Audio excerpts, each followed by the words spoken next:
একটি জিনিস দেখাতে চাচ্ছি, সেটা হলো এই দেখেন কত বড় পোকা। আসসালামু আলাইকুম রহমতুল্লাহি ওয়া বারাকাতুহু। আশা করি আল্লাহর অশেষ রহমতে আপনারা সকলেই অনেক ভালো আছেন। আজকে আপনাদের জন্য যে ভিডিওটা নিয়ে আসলাম অবশ্যই ইনফরমেটিভ, বাট এটা হলো ধানের চাষের জন্য একটা ভিডিও। যারা ধান চাষ করছেন, অনেকে ধান এখন এই যে ফুলতেছে, দেখছেন যে ধানের রেণু দেখা যাইতেছে। তো এই মুহূর্তে আমাদের যেটা দরকার সেটা হলো ছত্রাকনাশক, যে কোনো একটা ঔষধ প্লাস ভিটামিন। এর সাথে সাথে গুরুত্বপূর্ণ হলো কারেন্ট পোকার ওষুধ। তো আপনাদেরকে একটা জিনিস আমি জানাবো যে আপনারা কে কী গ্রুপের ওষুধ ব্যবহার করবেন। অনেকেই জানেন না, অনেকের হয়তো দেখলে চিনবেন। তো এখন চলেন আপনাদেরকে আমরা দেখাই আমরা ওষুধ, যে ওষুধগুলো ব্যবহার করি সেই ওষুধগুলো। আপনাদেরকে মোটামুটি যে ওষুধগুলো দেখাইলাম, যে আমি বোতলে গোলায় রাখছি, সেই ওষুধগুলা হলো এই যে এইগুলা। এটা হলো ভিটামিন, যেটা আপনার ধানকে প্রপারলি অনেক বৃদ্ধি করবে, প্লাস আপনার ধানের চিটা কম হবে। আর এটা হলো ছত্রাকনাশক। আপনার এই সময় যে কোনো একটা ছত্রাকনাশক ব্যবহার করতে পারবেন আপনারা। তো আমরা এই দুইটার ভিতরে একটা ব্যবহার করছি। এটা হলো অ্যামিস্টারটপ সিনজেন্টা কোম্পানি, এটা হলো সিজেফোন অন্য একটা কোম্পানির। আর কারেন্ট পোকার জন্য যেটা ব্যবহার করছি পাইমেট্রাজিন গ্রুপ সিনজেন্টার একটা, আর পাইমেট্রাজিন প্লাস নিটেন পাইরাম, এটার নাম হলো আমপান।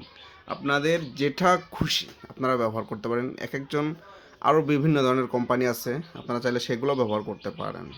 যে তিনটা ওষুধ আমি দেখাইলাম সেই ওষুধগুলো একসাথে একটা বোতলে আমি গুলে নিয়েছি, কারণ এটা মাঠে এসে ব্যবহার করতে হবে। যদি আমি এই কাজটা না করি তাহলে হয়তো আমার অসুবিধা হতে পারে, কারণ তিনটা ওষুধ এখানে এসে প্রত্যেক বারবার করা খুবই ঝামেলা। তাই একসাথে আমি মিক্সড করে নিয়ে চলে আসছি, করে এখন জমিতে স্প্রে করব। এই যে আমরা ওষুধ জমিতে স্প্রে করতেছি। আমাদের এখানে মোটামুটি প্রায় 9 বিঘের মতন এবার ধান চাষ আছে। তাই যে জমিতে দেখতেছেন ধান প্রায় ঘাড়ের সমান, আর জমিতে অনেক কাদা, তো এই কারণে আরও বেশি একটা সমস্যা। তো জমির স্প্রে রানিং আছে, স্প্রে চলতেছে। আরেকটা বিষয় খুবই জানাইতে আমার ইচ্ছা করলো পাশের জমির ধানটা দেখে আর কি। তো আপনাদেরকে যে বিষয়টা দেখাইতেছি, এই দেখেন এই জমির ধানের পাতাগুলা দেখেন, আর পাশাপাশি এই জমির পাতাগুলা দেখেন, এটা কি পরিমাণ কালো, যার কারণে বাইলও আপনি দেখলে বুঝতে পারবেন কেমন মানে এলোমেলোভাবে হালকা পাতলা বের হয়েছে। আর এই জমিটা যেহেতু বাইলগুলা দেখেন এক ধরনের দেখা যাইতেছে, একই রকমের। এর মাধ্যমে আপনাদেরকে আমি যেটা বোঝাইতে চাইলাম সেটা হলো জমিতে লাস্ট টাইম যে সার প্রয়োগ, সেই সার প্রয়োগটা যদি আপনি বেশি করে ফেলেন তাহলে আপনার জমি এরকম ধান কালো হয়ে যাবে। ওই ক্ষেত্রে আপনার বাইল অনেকটা মিস যায়।